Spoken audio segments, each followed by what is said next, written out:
دایکم ماوەی ساڵێکە نەخۆشی گورچلەی هەیە، نزیکەی 7 مانگە بە گورچلەی دەست کرد، شوشتنی بۆ دەکەین.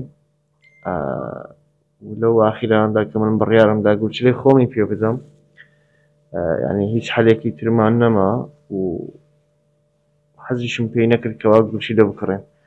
ئەو گورچلە کڕین بەلای من شتێکی باش نییە، هەم لە ڕووی تۆپیەوە و هەم لە ڕووی ئینسانیەوە. و پێم باشە کە خۆم بیدەم بە دایکم، هەم بۆ وەفایەک و هەم بۆەوەی کە لە تەندروستیدا لە تۆپیدا سەر بگرێت. یعنی لەوەی خۆشتر نابینەوە کە تۆ دەستەیەکی خۆت پێشکەش بۆ دایکت دەکەی، یعنی ئەوە پڕ نابێتەوە بەو کارانەی بۆ ژیانێک کە بە منی بەخشیوە کە منی گەورە کردووە.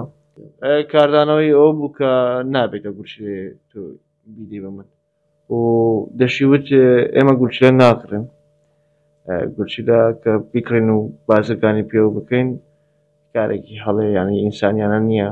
من کاسبکار و قوتابیم، قوتابی ئایتیم، 2003 22 ساڵم. دوعای خێرمان بۆ بکەن، چاویم تەماشا